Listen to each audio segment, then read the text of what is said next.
दोस्तों, अगर आप किसी भी इंडियाज फ्रीडम स्ट्रगल की बुक उठा लें तो उसके पहले पेज पे आपको नेताजी सुभाष चंद्र बोस जी का नाम नहीं मिला तो समझ लीजिएगा या तो वो उस बुक का पहला पेज नहीं है, नहीं तो उस बुक के गांधीवादी ऑथर ने जानबूझ के नेताजी का नाम मेंशन नहीं किया होगा। शांति प्रेमी #lover of peace. Welcome to another fascinating and information packed video of लोमड़ी। ये हिस्टोरिकल एपिसोड बिट्रेयल की बदबू से भरा है। वो बिट्रेयल जो एक फ्रीडम फाइटर्स के ग्रुप ने दूसरे फ्रीडम फाइटर्स के ग्रुप से किया है। इंडिपेंडेंस के गोल को अचीव करने के रास्ते बहुत सारे थे। कुछ पॉपुलर और स्पेक्टेकुलर किस्म के थे, जैसे गांधी जी का अगर तुम्हारे एक गाल पे मारे तो तुम अपना दूसरा गाल दो वाला वो अहिंसावाद।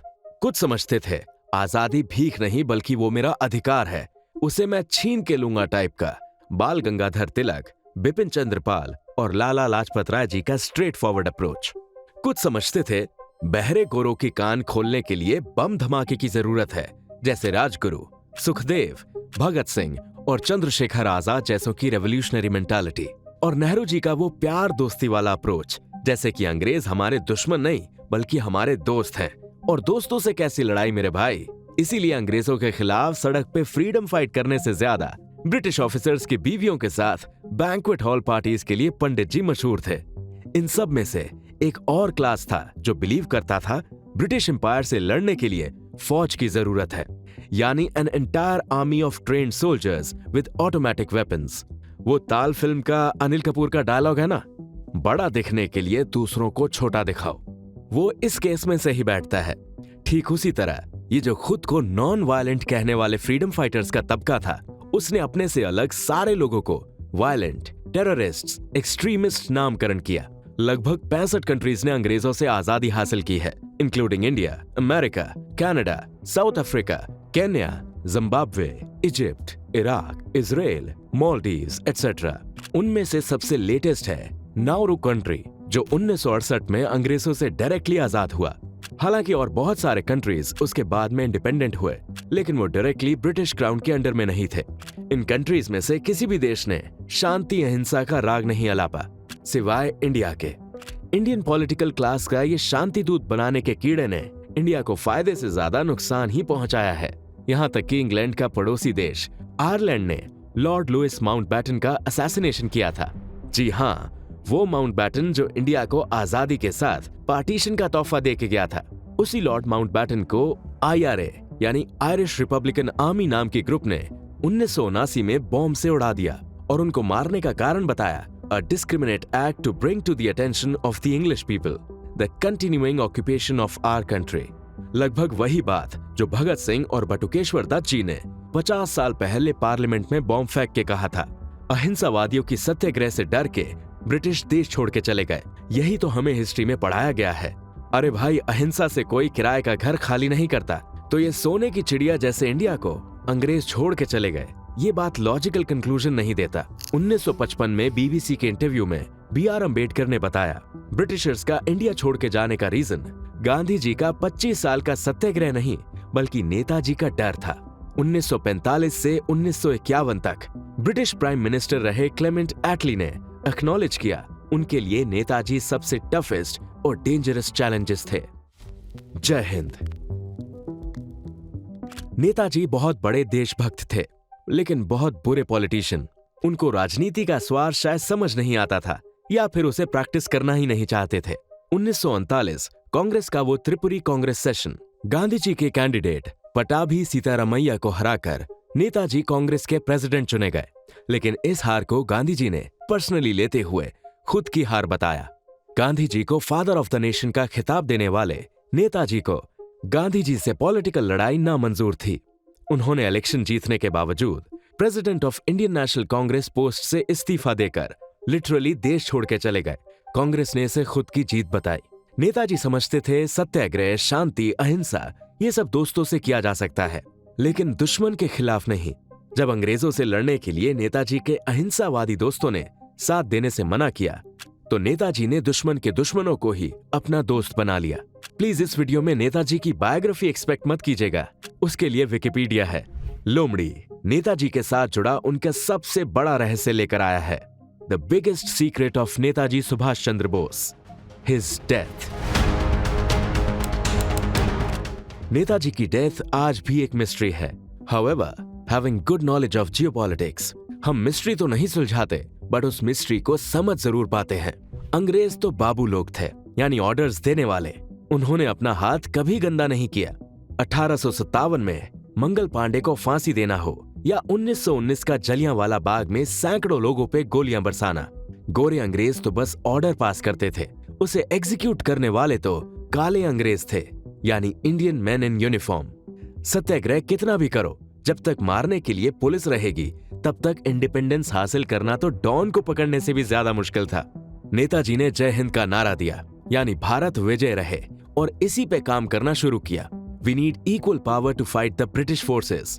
और उन्होंने रास बिहारी बोस को बनाया, इंडियन नेशनल आर्मी यानी आजाद हिंद फौज को ज्वाइन कर लिया। नेताजी का वो मोटिवेशनल स्पीच, तुम मुझे खून दो मैं तुम्हें आजादी दूंगा, आज भी उतना ही फेमस है। जैसे हमने बताया, ब्रिटिश एडमिनिस्ट्रेशन की रीढ़ की हड्डी उनकी आर्म्ड फोर्सेस थीं, जिसमें सिपाही और लोअर ऑफिसर्स इंडियंस ही हुआ करते थे। सेकेंड वर्ल्ड वॉर में अंग्रेजों के लिए सिंगापुर, मलेशिया, बर्मा, ताइवान जैसे साउथ ईस्टर्न देशों में लड़ने वाले हजारों इंडियन जवानों को जापान ने एज प्रिजनर्स ऑफ वॉर अपने कब्जे में ले लिया था। नेताजी ने जापान और जर्मनी के पॉलिटिकल और मिलिट्री लीडर से नेगोशिएट करके इन इंडियन प्रिजनर्स को छुड़ा के उन्हें आजाद हिंद फौज में भर्ती कर लिया। ये वो क्राइसिस था जिसे अंग्रेजी कभी डाइजेस्ट नहीं कर पाए। नेताजी को हर हाल में रोकना था, ब्रिटिशर्स को भी और शांति प्रेमी सत्याग्रहियों को भी। इसी बीच ऑल इंडिया रेडियो पे नेताजी की मौत की खबर आई। As per colonel John Figgis report submitted to British officials, Netaji died in a plane crash. Date 18 August 1945। Aircraft Mitsubishi KI-21 twin engine heavy bomber. Location Taihoku military hospital, Taiwan. Time रात के 9 बजे से लेकर 10 बजे के बीच में। Cause of death heart failure resulting from severe and multiple 3rd degree burning injuries. Cremation Netaji का अंतिम संस्कार हुआ ताइहोकू, ताइवान में। बाद में उनकी अस्थियों को जापान के लेफ्टिनेंट तात्सुओ हाशिता ताइवान से जापान लेकर गए, जो आज भी रेनकोजी बुद्धिस्ट टेम्पल में रखे गए हैं। शाह नवाज कमेटी। नेताजी कहीं पर भी मिले, जिंदा या मुर्दा, उन्हें ब्रिटिशर्स के हवाले करने के लिए गांधी, नेहरू और मोहम्मद अली जिन्ना ने ब्रिटिशर्स से वादा किया था।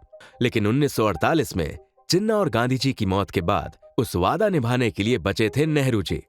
नेताजी की मौत के बाद भी गवर्नमेंट ऑफ इंडिया ने ऑफिशियली नेताजी की फैमिली पे जासूसी करते रहे, जैसे कि नेहरू जी को यह शक था कि नेताजी अभी जिंदा हैं और वो अपनी फैमिली को कांटेक्ट कर सकते हैं। लोगों की सिंपैथी और सपोर्ट हमेशा नेताजी के साथ ही था और नेहरू गवर्नमेंट की इस जासूसी के खिलाफ लोगों को यह दिखाना जरूरी बन गया था कि नेताजी को मरे हुए 10 साल हो गए हैं। तो गवर्नमेंट को कर्नल जॉन फिगिस कमेटी की रिपोर्ट को फिर से जिंदा करना था। तो इंडियन गवर्नमेंट ने शाह नवाज कमेटी ऑफ 1956 में बनाया और नेताजी के प्लेन क्रैश की थ्योरी को अडॉप्ट कर लिया। हालांकि नेताजी के भाई सुरेश चंद्र बोस इस रिपोर्ट को रिजेक्ट करते हुए कहते हैं, शाह नवाज कमेटी ने जानबूझ के कई सारे एविडेंस को छुपा के रखा था। Besides, entire committee was directed by none other than Jawaharlal Nehru himself, ये दिखाने के लिए नेताजी सचमुच प्लेन क्रैश में मर गए हैं, लेकिन असल में रिंकोजी टेम्पल में रखी हुई अस्थियां थी जापानीज सोल्जर इचिरो ओकुरा की। खोसला कमेटी। रशिया से नेताजी की दोस्ती बहुत गहरी थी, यहां तक कि Netaji has better connections in Moscow than Indian government. Nehru ji ने इंग्लैंड के पीएम क्लेमेंट एटली को लिखा कि सूचना के मुताबिक आपके जंग के अपराधी सुभाष बोस को रशियन गवर्नमेंट ने अपने देश में रहने के लिए अलाउ किया है। ये तो सरासर आपके खिलाफ किया गया धोखा है।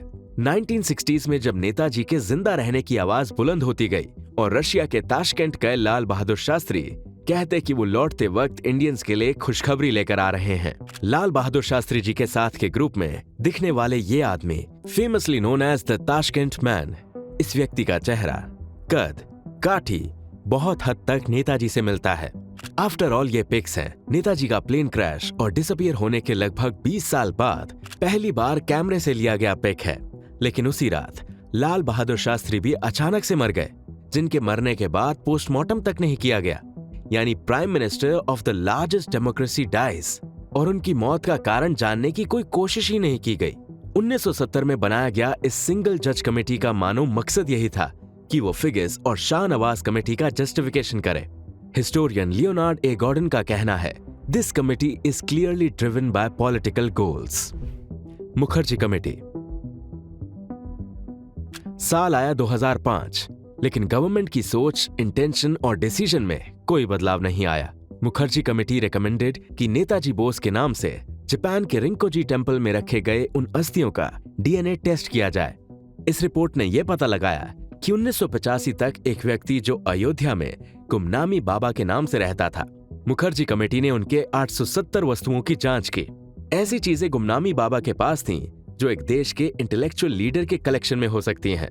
यूपी के अयोध्या में रहने वाले वो गुमनामी बाबा कोई देखे तो उन्हें यही लगता कि दिस पर्सन इज नेताजी। जब राइटिंग एक्सपर्ट्स ने गुमनामी बाबा की डायरीज, लेटर्स की हैंडराइटिंग एनालाइज की तो उन्होंने नेताजी की हैंडराइटिंग में बहुत सारे शॉकिंग सिमिलैरिटीज नजर आए। बिसाइड्स उनके sentence formation, command over English and geopolitical analysis simply superb थे, बल्कि ना कोई साधु या बाबा जैसे। लेकिन तब की मनमोहन सिंह गवर्नमेंट ने मुखर्जी कमेटी की 336 पेज रिपोर्ट को ही रिजेक्ट किया और डीएनए टेस्ट के लिए इनकार कर दिया। मोदी गवर्नमेंट ने मल्टीपल बैचेस में लगभग 303 नेताजी और आजाद हिंद फौज के रिलेटेड फाइल्स को पब्लिक के लिए डिक्लासिफाई किया, जो पब्लिकली अवेलेबल है www.netajipapers.gov.in/allpapers पर। There are still hundreds of files yet to be declassified by India, Russia, Taiwan, Germany, UK and Japan.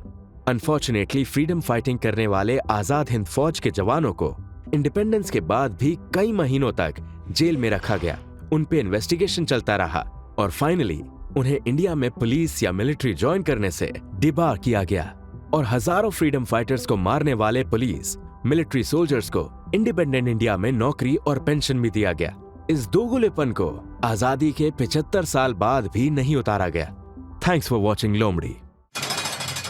काली बातें आंचो भी खोया सच है, फंदो जालों में अंधे सालों से गुम, लुटी पड़ी इंसाफ की बाजारें हैं सुन, पूंजी है डर की खदाने तू सुन, क्या बोले तुझे कान में तोड़ के, जहर को शरबत बोल के, काटे नींद में वो बाल, फिर सुबह तैयार होके शहर घूमे टोपी बेचते।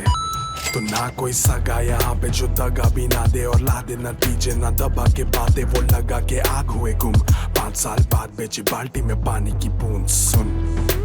अपन लोमड़ी तो तेज है, होगा नहीं बातों में गुम सुन, अपन कानों को खोल और तभी बड़ी बातें ये सुन सुन।